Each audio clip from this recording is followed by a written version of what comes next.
What is going on, guys? Matt Downs with Daily Grind Fantasy Sports here to give you the edge for this Prizepicks board on the Wednesday. Cannot wait to break it down. Yesterday, we were presented with a 7-game board and it kind of was all over the place. But it is a new day and I want to make sure for anybody who's watching my video for the very first time, first of all, if you could hit that subscribe button, make sure to do so. And also, please hit that notification bell because when we do post a video, we want to make sure you're taking advantage of those lower lines, higher lines, depending on the over or under. We want to make sure that you're notified via email when I post my video so that you guys can take advantage of it before it moves. Also, before we start this video, I do want to give a quick shout out to Prizepicks. If you're watching this video again for the very first time, I don't know why you're watching a Prizepicks video if you haven't signed up for Prizepicks, but if you haven't, go ahead and enter code using DGF for 100% match up to $100. You simply hit the over or under of any certain fantasy projection or player prop. That is how you play. It's that simple. And honestly, our community is having a blast. And if you want some more premium picks, in addition to the ones I provide you today, head over to dgfantasy.com. Only $5 a week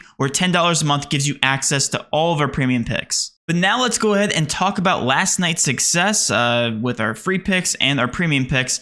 This was the overall success. If you guys watched the video, then you probably did very well. And in terms of priority, Dinwiddie was like a 4 confidence and then went all the way up to Bamba at 7.5. And I think Bamba hit that in the first half in terms of his rebounds. But here's the recap. Dinwiddie did not hit the over of 27.5. Just got off to a horrible start.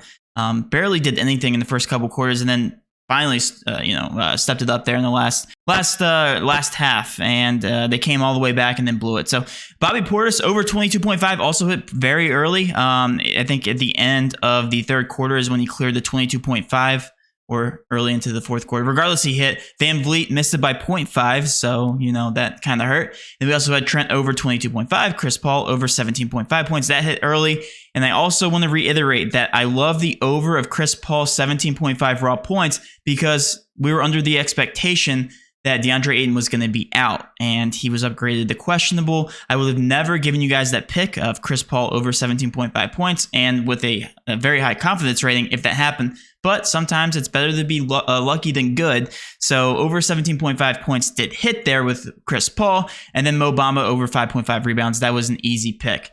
Now, I want to scroll down to our premium picks. Vanderbilt, I had hitting the under of 27.5 fantasy points. The reasoning behind that was because he was limited in minutes. Yeah, he didn't play that many minutes, but he went ballistic in the first quarter. So that did not hit the under. And apparently he should be an all-star over Steph Curry, in my opinion.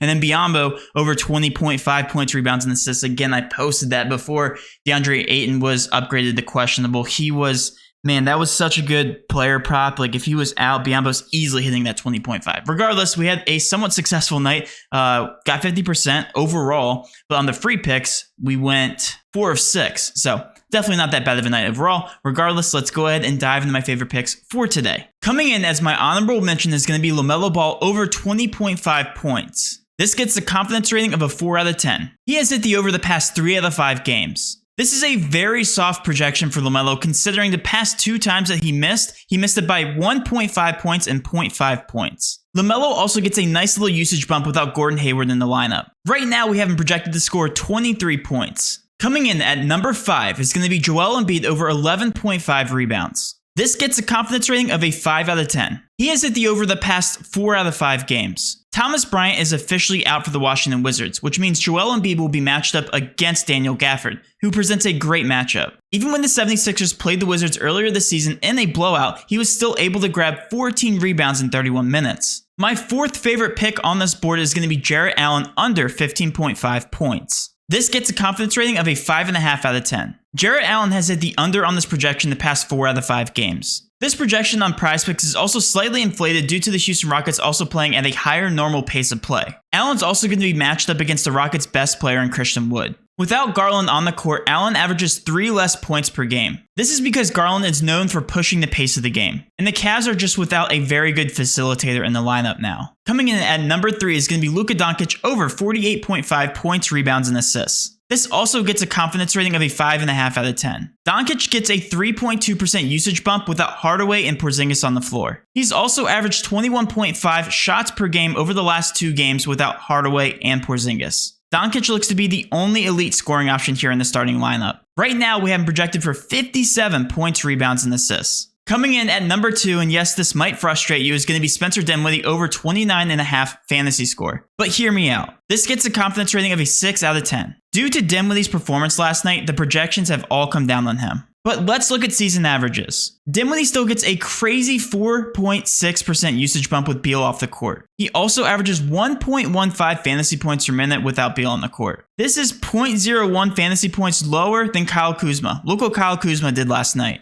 We just have to follow the median projections. This is just a great buy low opportunity. Right now, we have Dinwiddie projected for 34.8 fantasy points. Coming in as my overall favorite prize pick on this board is going to be Miles Bridges over 20.5 points. This gets a confidence rating of a 6.5 out of 10. Bridges has hit the over the past 3 out of 5 games. He also gets a 1.5% usage bump without Gordon Hayward in the lineup. He also averages 2.6 more points a game without Gordon Hayward in the lineup. The minute upside is just always there with Miles Bridges, especially in a very close competitive matchup, which should be against the Celtics. He hasn't played under 35 minutes the past 10 games. He has also been proven to be blowout proof because he's also played when the Hornets have been down big. And that will wrap up my breakdown, guys. Hopefully you enjoyed this breakdown. If you did, please do hit that subscription button, notification bell, and of course smash that like button for all of our future NBA content. With all that being said, have a great rest of your day, and let's cash.